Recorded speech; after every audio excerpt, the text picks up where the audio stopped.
Por eso, doctor Diego, la patria ni se vende, ni se rinde. Adelante, que el pueblo ecuatoriano lo escucha.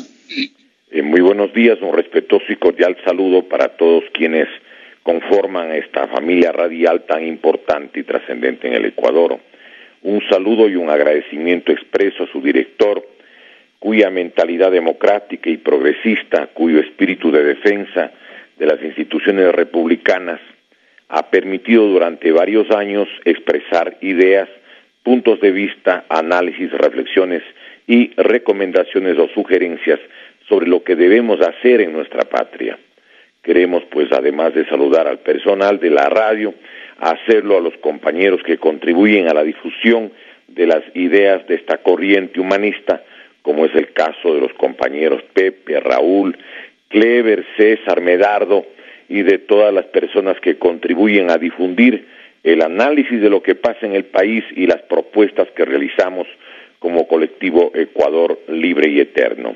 Quisiéramos asimismo saludar respetuosamente a los hermanos de Guayaquil, del Guayas, del Litoral y del Ecuador entero. Creo que es importante también que saludemos a las personas que escuchan fuera del país a través del Internet. Hemos tenido justamente la posibilidad de recibir reportes desde Francia, desde España, Estados Unidos, Canadá y de otros países. Quisiéramos, en este sentido, el día de hoy, analizar o intentar hacerlo muy brevemente unos 3 aspectos. El primero, el que tiene que ver con el Instituto Ecuatoriano de Seguridad Social. En segundo lugar, lo que tiene que ver con sugerencias, planteamientos sobre de dónde puede sacarse el dinero que el pueblo ecuatoriano, entiendo, le quieren ahora pues poner en consideración o le van a ser víctima de decisiones económicas porque se requiere mucho dinero, pero evidentemente no están recuperando un solo centavo de lo que se han robado o se han sustraído en la última década.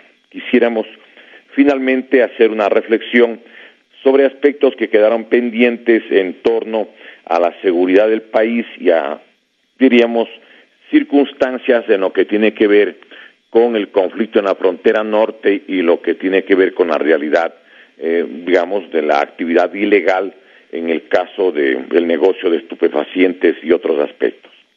Este es el temario propuesta y lo vamos a desarrollar de la siguiente manera. A ver, primero, lo que tiene que ver con la situación del Instituto Ecuatoriano de Seguridad Social.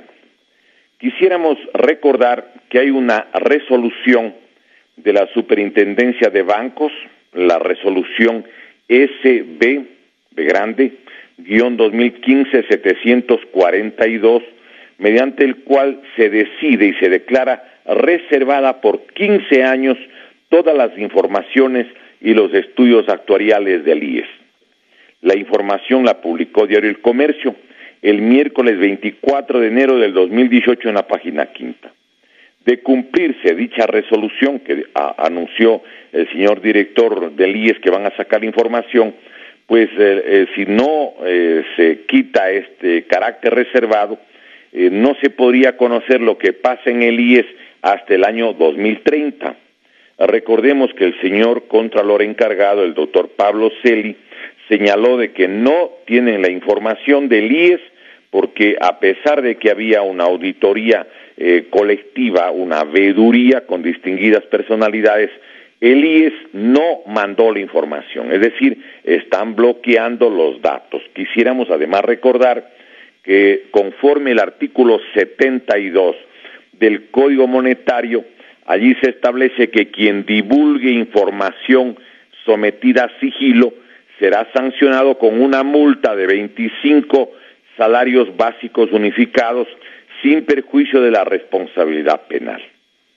Bueno, entonces quieren a toda costa tapar lo que sucede con el Instituto Ecuatoriano de Seguridad Social. Hay una información sobre lo que tiene que ver con el IES.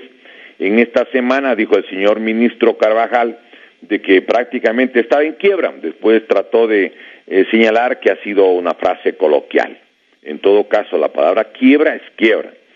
Hay un estudio que realizó el matemático Rodrigo Ibarra, que es actuario por la Universidad de París y profesor de la Universidad San Francisco de Quito.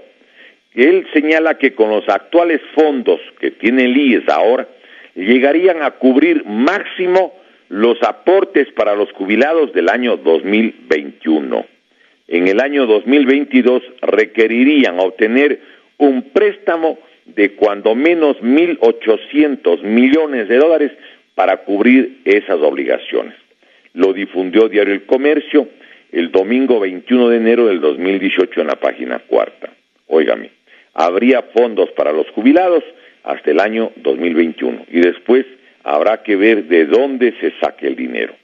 Quisiéramos en este sentido recordar algo. Los servidores que tiene el Estado ecuatoriano es de 809.414 empleados y servidores. 809.414 que son en el año 2017, cuando por ejemplo en el año 2006 el número total de servidores públicos, cuando iba a tomar el poder Correa, era de 332.000. Sube Correa de 332.035 a 809.414, que es el dato del Servicio de Rentas Internas y que lo publicó Diario Expreso del día 31 de marzo del año 2017. Sube más de 477.000 servidores públicos. Recordemos que subieron los ministerios a 47 ministerios. Y recordemos que hay 261 subsecretarías o estamentos con esa categoría. Claro, aquí hay que preguntar, ese recorte de 1.100 millones del año 2015, 1.100 millones del 2016, 1.100 millones del 2017, 1.100 millones del 2018, porque acaba de resolver la Corte Constitucional, acaba de resolver que ha sido ilegítimo y que ha sido ilegal quitarle la plata, aunque sí dejaron que aquello suceda. Me parece que sería interesante que el país sepa quiénes votaron pues a favor de quitarle los fondos al IES, porque así les pidió su patrono de la época, el señor Rafael Correa. Lo publicó Diario El Comercio el lunes 20 de abril del año 2015 en la página 7. El artículo es de Miguel Rivadeneira Vallejo, columnista del Comercio, y dice: IES 91, son los 91 asambleístas de Alianza País, 9 que eran también de Alianza País, se negaron a votar porque era un robo, y dice: prohibido olvidar, el martes 14 de abril del 2015, quedó para registro histórico de jubilados, pensionistas, afiliados del IES y trabajadores en general. La Asamblea, con el voto a favor de 91 miembros del movimiento oficial, Alianza País aprobó la reforma parche al Código Laboral y a la ley del IES propuesta por el presidente Rafael Correa, presidente del IES Richard Espinosa y ministro de Trabajo Carlos Marx Carrasco. Ellos son los que propusieron precisamente la vigencia de esta ley.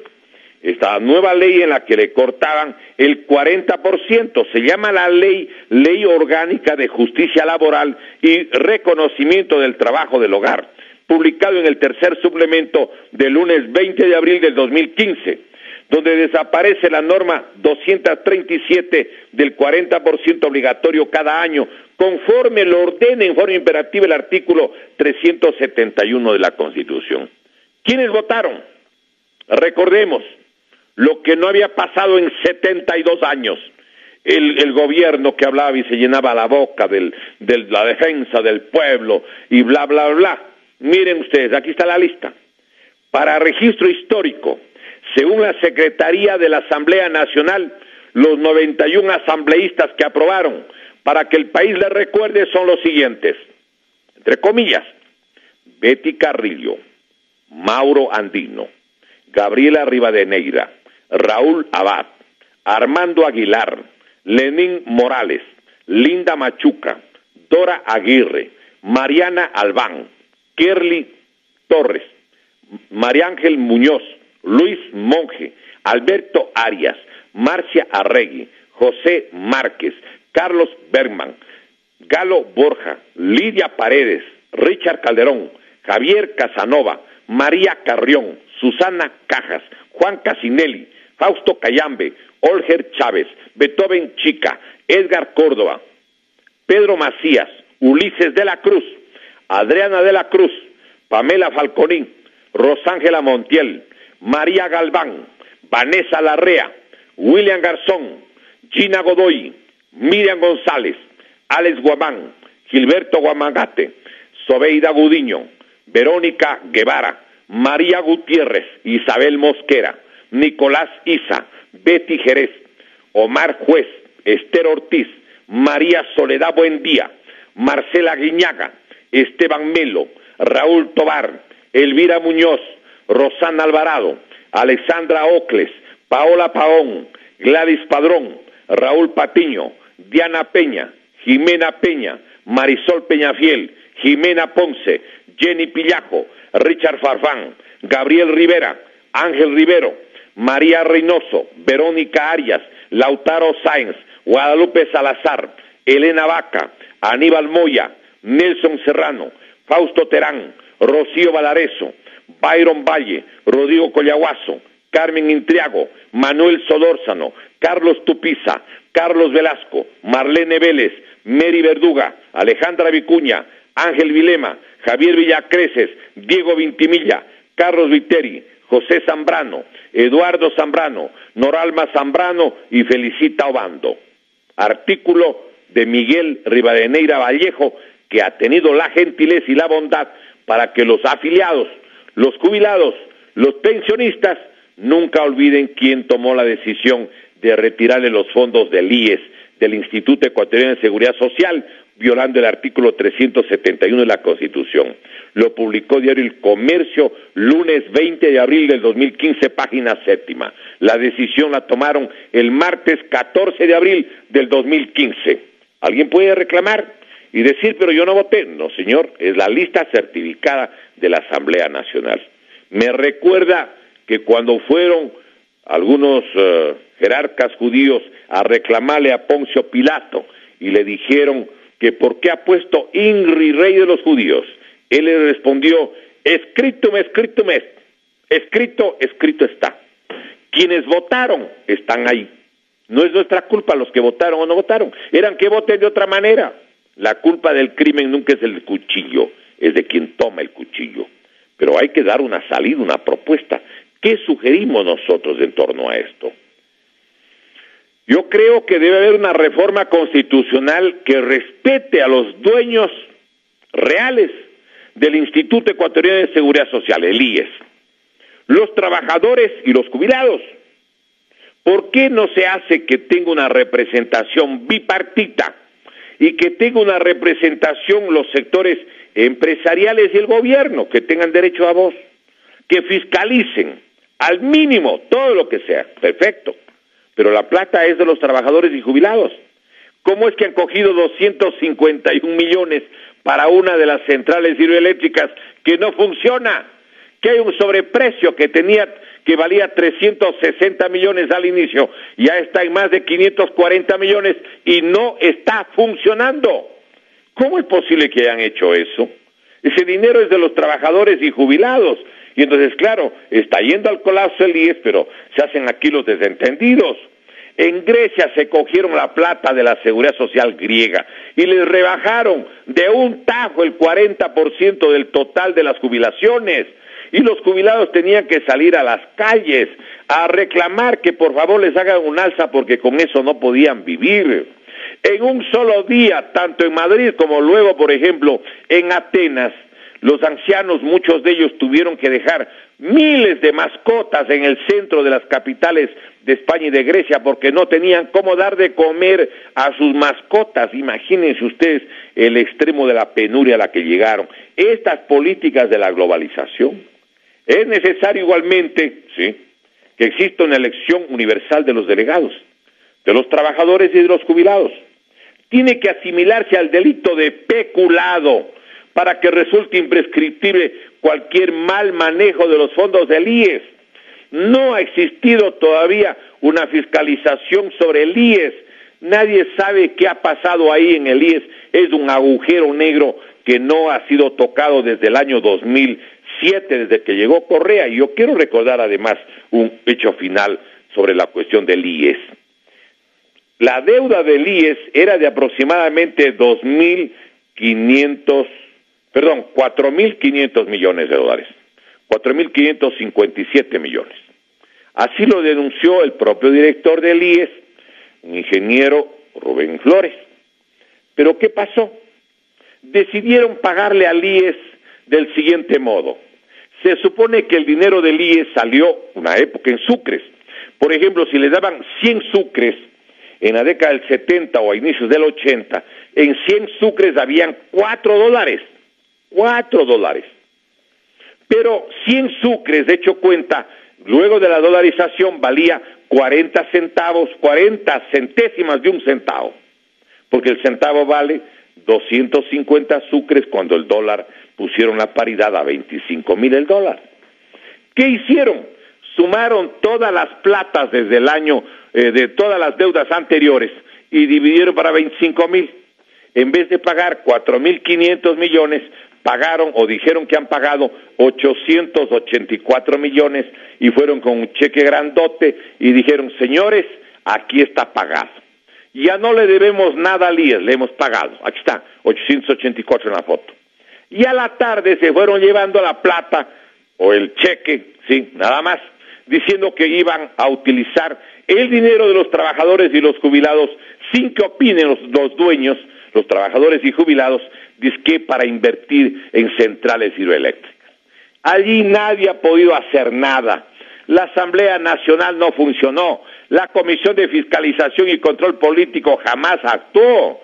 Pero por favor, ¿cómo es que si ni siquiera asuntos tan escandalosos como el perjuicio de la repotenciación de la refinería de Esmeraldas, que significa un costo de 2.369 millones de dólares de una obra que dijeron que valía 187 millones, lo que significa la la refinería del Aroma en Manabí? Recordemos, pues son 1.528 millones de dólares gastados y que nadie da cuenta.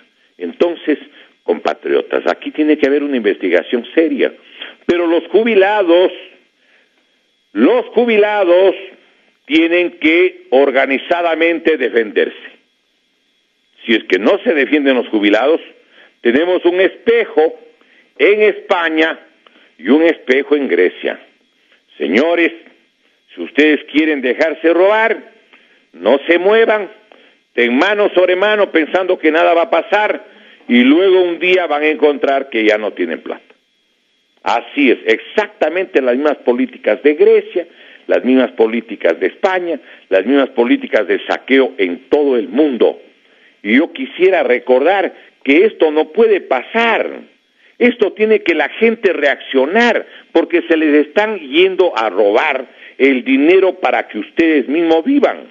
Si es que no lo hacen, obviamente lo que va a pasar es que no va a haber atención en el IES, puede colapsar el IES, pueden reducirles incluso, como han hecho en Grecia, los ingresos. Y recordemos lo que decía Christine Lagarde, que es la presidenta del Fondo Monetario Internacional. Óigame, ella dice lo siguiente, y que están aplicando en el mundo entero: los ancianos viven demasiado, y es un riesgo para la economía global. Hay que hacer algo y ya, claro, para que no se gaste la plata en los ancianos. Lo que quiere decir, deduzco, es déjenles morir. Mientras más pronto se mueran, menos plata, según esta señora, habría que gastar, pues según esta opinión. Y eso están aplicando en el mundo. Los que ya van al cementerio y se van a la ciudad de los ñatos ya no pueden reclamar, pero antes de irse al descanso eterno, como llaman, tienen que ir peleando, pues señores, para que estén con los hijos, para que estén con sus compañeros, compañeras, para que estén con sus nietos, para que vean algo de esta vida que todavía puede hacerse. Y están planteando subir el número de años para jubilarse, cuando debería haber aquí realmente una posibilidad de defenderle a la seguridad social.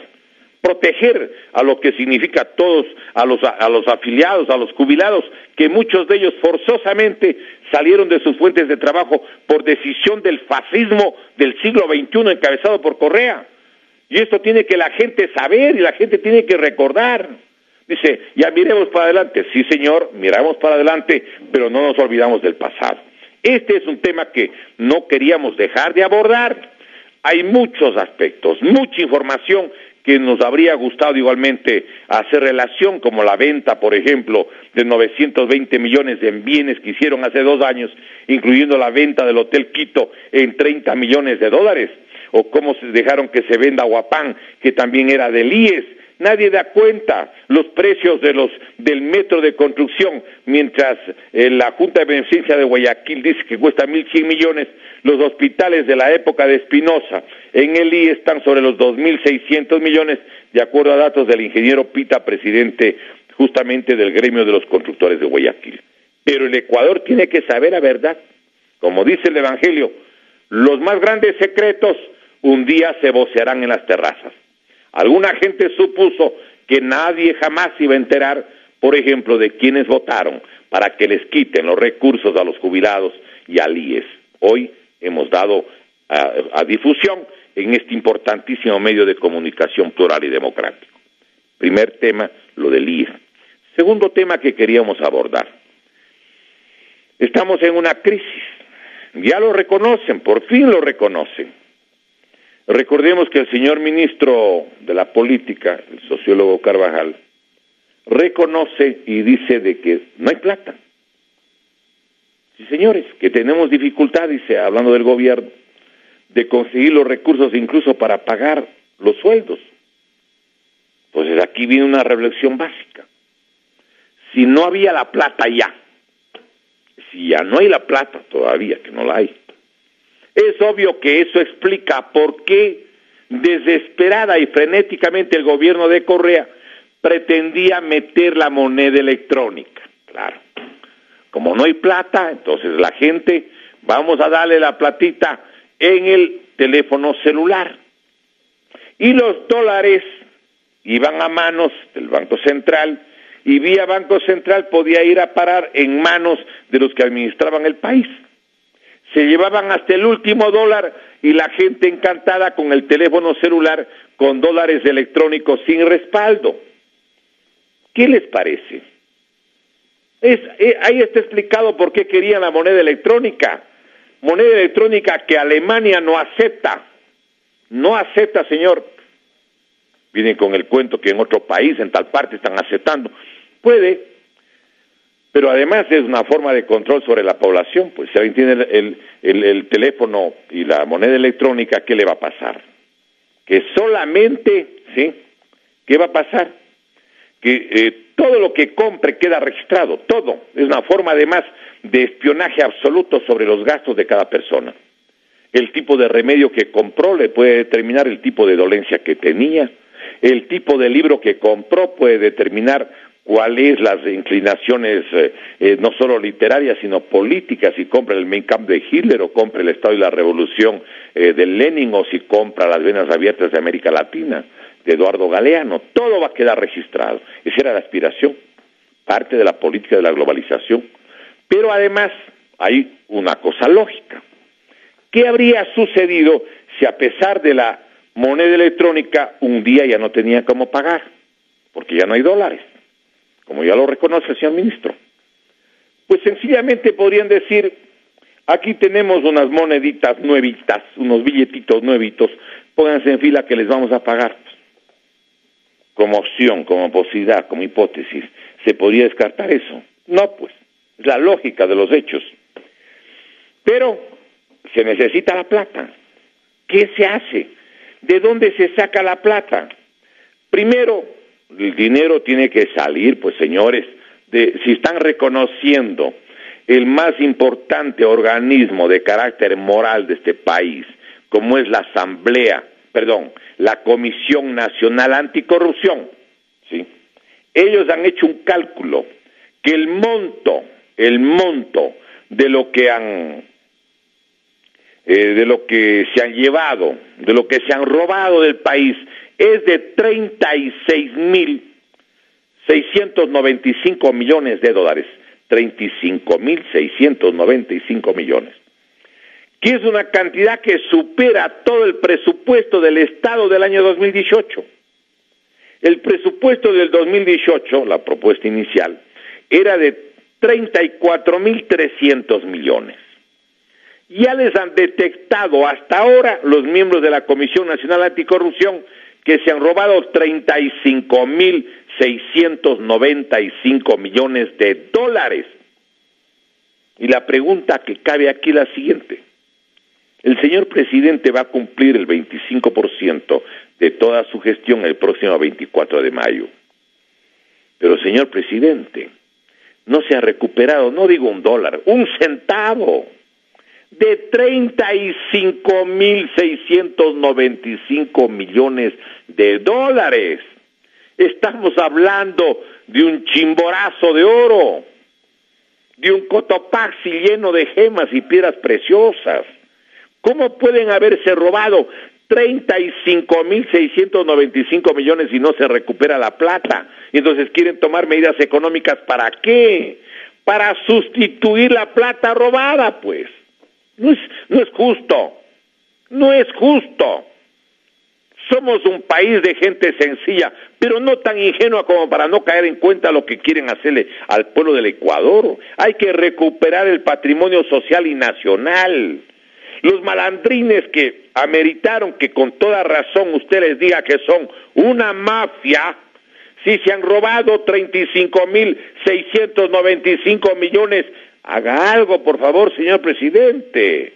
Usted dijo, recordemos, que iba a hacer el convenio con las Naciones Unidas. Preguntamos respetuosamente, ¿por qué no hay ese acuerdo con la comisión o para formar una comisión como la que tiene Guatemala, como la que propuso usted, señor presidente?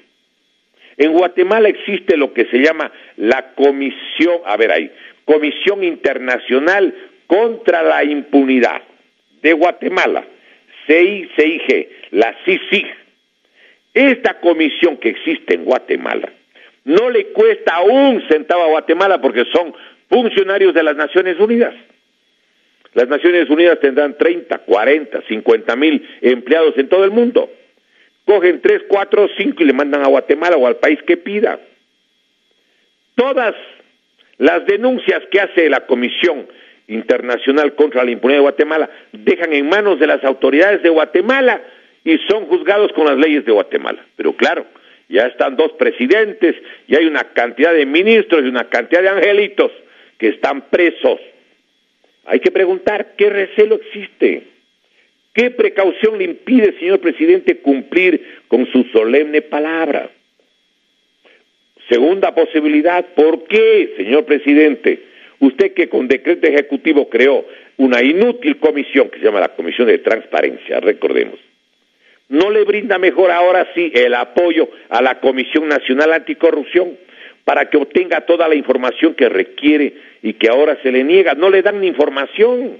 La Comisión Nacional Anticorrupción pide que le den la copia del contrato cuando viajó el doctor Alexis Mera, secretario jurídico de la presidencia, a Brasil, para disque contratar un estudio jurídico que disque ayude a sacar rápido la información, pero que yo creo que era para ver si es que hablaban con los abogados de los otros inculpados para que no den los nombres. Podría ser a cambio de un premio, de un estímulo, pues de algún halaguito, para que no den los nombres de ciertos personeros, pues claro. Y resulta, por ejemplo, que ese informe, ese contrato con Ricini Freire, la firma brasileña, no hay cómo conseguir en el país. ¿Cómo es esto? Pues, ¿qué pasa, señor presidente? ¿Por qué se sigue bloqueando toda la información si se supone que ya Correa dejó el país? Pero no, siguen bloqueando las informaciones. Otra posibilidad, se habló de conceder hasta el 10% del monto recuperado a cualquier ciudadano, funcionario público o no, que facilite información precisa para ese objetivo. El 10% para universidades públicas o privadas del monto que ayuden a recuperar, sabiendo que las universidades tienen profesionales de toda de toda calidad y especialización, pues tienen abogados, economistas, ingenieros, arquitectos, todo. ¿Por qué no crear un departamento anticorrupción en cada universidad con una orientación gubernamental, pues, como recomendación? El 10% para todos los estudios jurídicos de cualquier parte del mundo que ayuden a ubicar por el origen turbio, dineros que son del Ecuador en cualquier sitio del planeta. Ofrecerles asimismo hasta el 10% de cualquier funcionario financiero, autoridad o ciudadano de la China, de Qatar, de Bielorrusia, de Singapur, de Suiza, de Holanda, de Bélgica, de Panamá, de Estados Unidos o de cualquier país que ayuden a recuperar la plata. Si hay un banco en Qatar o en Hong Kong o en la China que tiene 1,000 millones del Ecuador, pues bien se le da hasta el 10% al que ayuda a recuperar ese dinero. Si son 35,695 millones, el 10% estamos hablando de ¿cuánto? De 3,560 millones. Estamos hablando de recuperar más de 32,000 millones. Se ha llevado más plata que todo el presupuesto del Estado. Primerito esto. ¿Por qué no se contratan entidades que tienen una alta especialización en rastrear a todo nivel del planeta la circulación de dineros? ¿Por qué no se investigan los vuelos de los aviones presidenciales en los últimos años, determinando las tripulaciones, las cargas, los permisos, los pasajeros, los destinos, sobre todo a países que el propio Correa estableció convenios, recordemos, ¿sí? Convenios justamente para poder ingresar con pasaporte especial o diplomático, para llevar dinero y que no puede pagar impuesto en otro país si ya lleva un certificado del Ecuador. Otra posibilidad, miren ustedes, ¿por qué no se recupera lo que significan los bienes públicos? Voy a permitirme hacer relación a un aspecto básico. Miren, el Ecuador, no el Ecuador, a nombre del Ecuador, a espaldas del Ecuador, el señor economista Rafael Correa le entregó por 15 años la concesión de la telefonía celular a la empresa América Móvil de propiedad de Carlos Slim Helou y a los accionistas españoles de Movistar. ¿Qué es lo que sucedió ahí? Le entregó, recordemos, la telefonía, que es un negocio que mueve 4,800 millones de dólares. Así lo informó Diario El Telégrafo en su edición del sábado 20 de diciembre del 2014, en su página 4. Tenían el número de usuarios 17,932,000 usuarios. Pero lo que quiero hacer relación es lo siguiente.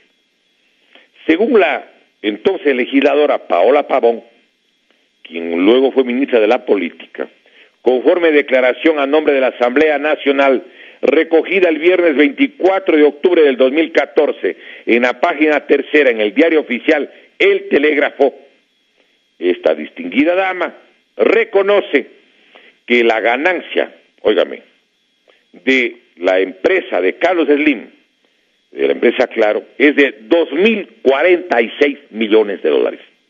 2,046, que tiene el doble de usuarios o de clientes de Movistar. Entre las dos estamos hablando, sí, de Movistar y de Claro, más de 3,000 millones.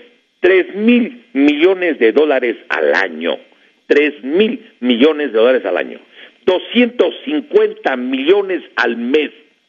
Entregan Puerto Bolívar 60 años porque es que van a invertir 750 millones.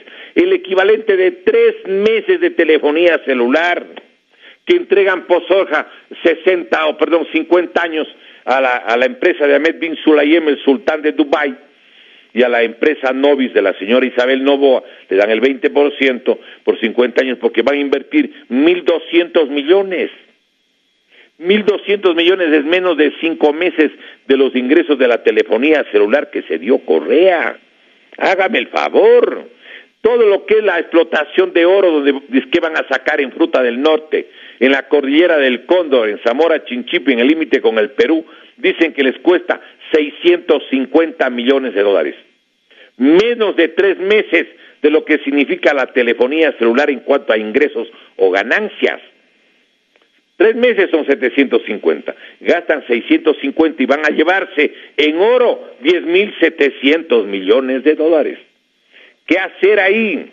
Le podríamos demostrar cómo este dinero que le entregaron a la telefonía, los 45.000 millones, porque son 15 años, del 2008 al 2023, equivalen a 8.57 veces el valor de la construcción del nuevo canal de Panamá, que llegó a 5.250 millones de dólares y que junta en 77 kilómetros, ¿sí?, de ampliación del puerto del Océano Atlántico con el Pacífico.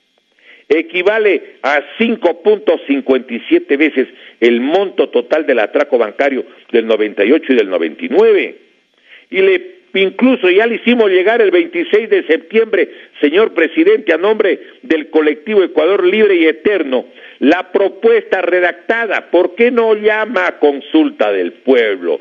Para que el pueblo en las urnas recupere la riqueza nacional, porque lo que ha hecho el correísmo realmente es haber quitado al pueblo sus bienes, su riqueza, el patrimonio social y nacional y el petróleo, las minas, las telecomunicaciones, los puertos, todo lo que tiene valor en este país, se lo han llevado. Le planteamos, señor presidente, ¿por qué usted, y lo decimos con el respeto que merece su autoridad, no pone en consideración el siguiente artículo, que creo que por razones de tiempo es lo último que vamos a anotar el día de hoy? Mire, que proponga lo siguiente: el pueblo ecuatoriano recupera para sí la propiedad absoluta y control exclusivo, así como la titularidad patrimonial inalienable e intransferible del petróleo, minas, tierras raras y gas ubicados en el territorio de la República, en sus aguas territoriales y mar adyacente, así como el sector eléctrico, telecomunicaciones, biodiversidad, agua potable, agua de riego, ríos, vertientes, riberas y playas, puertos, aeropuertos y carreteras de todo el país. El pueblo ecuatoriano proclama y reivindica para sí toda la riqueza ictiológica y pesquera ubicada en sus aguas territoriales y mar adyacente y la declara patrimonio alimenticio irrenunciable y exclusivo de su nación. Las tierras de la República y los territorios ancestrales son propiedad y patrimonio de los ecuatorianos y es un elemento fundamental e intransferible, imprescindible para garantizar la soberanía alimentaria de la sociedad. Los ciudadanos extranjeros residentes en el Ecuador solo podrán disponer de superficie que no supere las 50 hectáreas y en ningún caso en áreas cercanas a la frontera en una franja de 50 kilómetros. Señor presidente, aquí está una propuesta para recuperar el petróleo, las minas, las telecomunicaciones, todo lo que quiere entregar o que quería entregar el gobierno de Correa, como el caso de las centrales hidroeléctricas. Nos negamos a suponer que usted vaya a seguir aplicando las leyes del correísmo, que son unas leyes antinacionales, que esperamos que no sigan en la línea del fascismo del siglo XXI. Esta propuesta, le recordamos al país, tiene el sustento de la resolución 1803 de la Asamblea General de las Naciones Unidas del 14 de diciembre de 1962 y que se refiere a la soberanía permanente de los estados sobre los recursos naturales, donde reconoce a todos los pueblos y las naciones del planeta el derecho a la soberanía permanente sobre las riquezas y recursos naturales en interés del desarrollo nacional y bienestar del pueblo. Y existen, claro, otras propuestas también, señor presidente. Por ejemplo, yo creo que debería determinarse las deudas ilegítimas.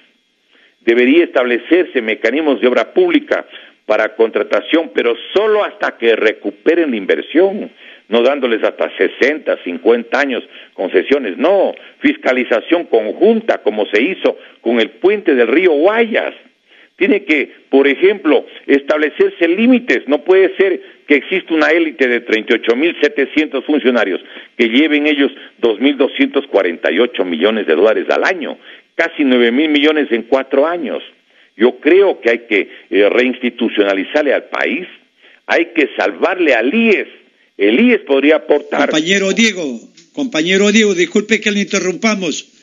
Nos están haciendo señal de cabina que el programa ha concluido, compañero Diego. Por favor, pedimos que usted lo despida. Por terminado este programa, hay algunas propuestas que quedan pendientes y también queda pendiente el problema de la frontera norte y el problema de lo que significan actividades al margen de la ley que han tenido la permisibilidad del gobierno anterior. Quisiéramos nosotros respetuosamente invitarles a los ecuatorianos a que no dejen la política, porque allí se deciden las cosas. ¿Cómo se combate a los malos políticos? Entrando a la política. El que está gritando en un coliseo no es lo mismo que el que se sube al ring. Lo hemos dicho siempre, recordemos lo que decía Juan Montalvo. Él decía que si los buenos dejan el campo de la política, los malos se enseñorearán victoriosos. Entonces el gobierno será un concurso de bribones. En otras palabras, si las personas honestas se retiran de la política, lo que hacen es dejar la república en manos de los bribones, compatriotas. Yo creo que es importante que recordemos siempre que nuestra patria debe ser protegida porque pertenece no solo a nosotros, sino a los hijos y a los nietos y a las nuevas generaciones. Concluyamos el programa recordando un pequeñito verso de Otto René Castillo. Él decía: vamos, patria, a caminar, y yo te acompaño. Yo bajaré los abismos que me digas, yo beberé tus cálices amargos. Yo me quedaré ciego para que tengas ojos, yo me quedaré sin voz para que tú cantes. Si es preciso, yo he de morir para que tú no mueras. Muchísimas gracias, un reconocimiento al director de la radio, a quienes son parte de esta emisora, y un saludo respetuoso, cordial y fraterno a todos los que nos acompañan en este programa. Dios mediante, hasta el próximo domingo, y recordando que la patria ni se vende ni se rinde, que la patria con el alma se defiende, y que viva el Ecuador libre y eterno. Muchísimas gracias, muy buenos días.